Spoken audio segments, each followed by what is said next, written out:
Russo'sBrand.com, where the pros are the pros. Bro, 4 Cross Rhodes to win the match. Come on, bro. Like the whole point of wrestling is to build up to you hitting that finishing move that one time and going over. I can't imagine it taking Austin 4 stunners to beat somebody. That would take away from Austin. Whatever happened to the spot or the art of working to the finish, you finally hit it, the place explodes, you go over. 4 Cross Rhodes as it took to beat this dude, bro?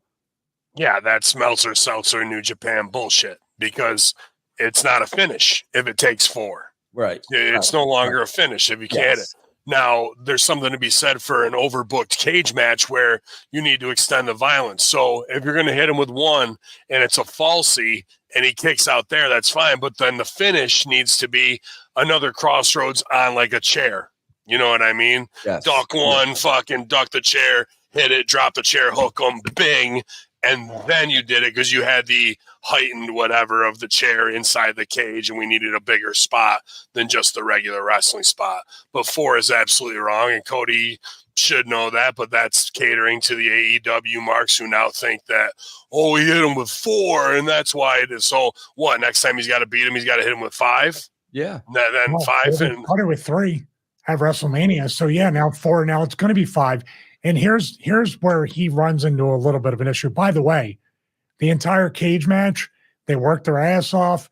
Potentially, I think Cody went into it injured because I noticed some muscle loss that he had previously. So I don't know if he's fighting an injury or whatever. But at the same time, these guys kill each other. They make moments. They do whatever. I talked about next week. It was glossed over once Reigns' music hit. Yeah. You forget everything that happened. Yeah. All the post-match, carnage and everything. So what I would say too is, what if I'm a worker, Vince, and Cody says, okay, I'm working you. I'm going to hit you with the Cross Rhodes for a finish. Okay, well, you're going to hit me with 3, right? Or 4? No, just 1. Right. Well, what am I then? Am I a piece of shit?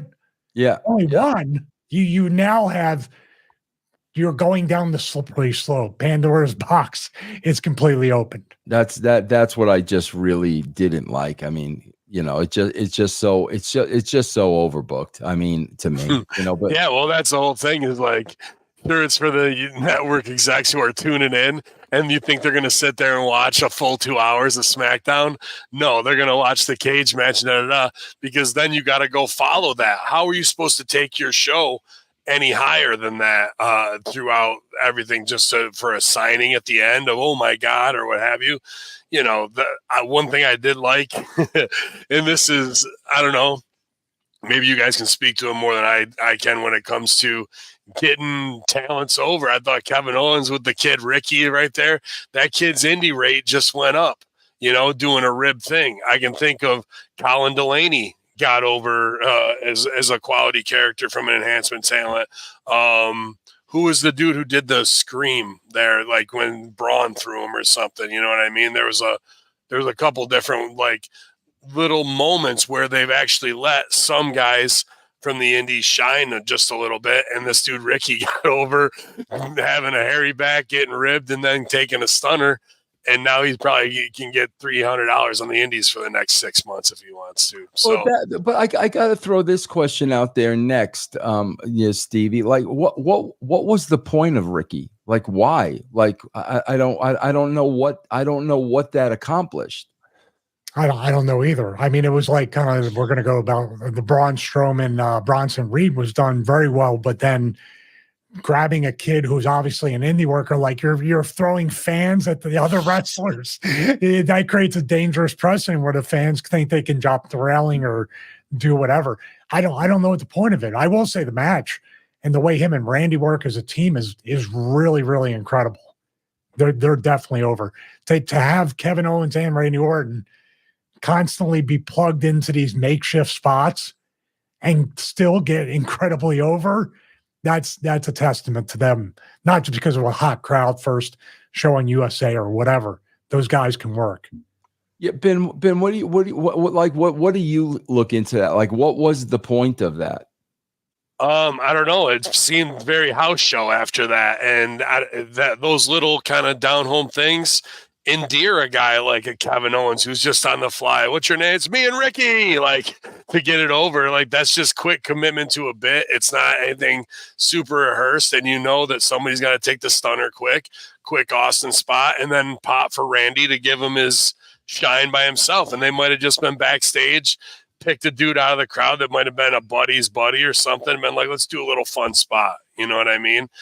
I kind of like those little weird magic moments sometimes, even though, because the rest of the match is so textbook that, you know, Orton and Owens are going over on a pound, you know, Cleopatra's egg or whatever the fuck. So yeah, like that was interesting to me. And then they did the girls match right after, the cage and popcorn for a palate cleanser. I didn't mind that either, even though some of these fucking girl spots are just killing each other. After we had old girl smash her face off the table last week from Damage Control, people are taking sentons on the fucking floor from heavyweights. Like, you know, there really is some strange AEW dangerous spots going on in a house show TV scenario for no reason. Like, why are you doing it? Because you're on TV, you're figured in. Now you're taking a risk of taking yourself out of the entire equation. So, you know what, I kind of, just from being backstage, and if there's a talent meeting or something, and I'm speculating, but when they go into tryout mode or keep your job mode, now I'm going to perform and kill myself because maybe they said we might be cutting, we might be doing this. There might be rumblings, because I got the same impression, Ben. These people went all out almost as much as WrestleMania for these matches. Yeah. It was crazy. Yeah. And knowing that you're not going to outdo a cage match that opened, and that really was for an audience of 5 execs at USA Network, you know. So once that was done, and I was thinking about this too, because I felt I was going to catch heat for the Cody tweet.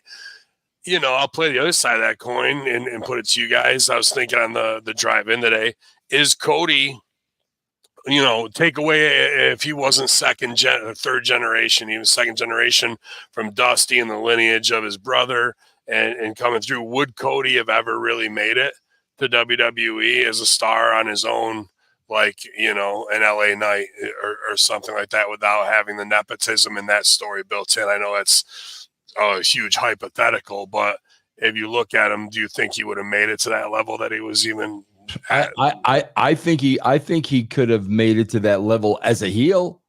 Okay. As a heel, I absolutely think not. I mean, not as a babyface. I think as a heel, he definitely could have made it to that level. I think Cody's going to be a ridiculous heel.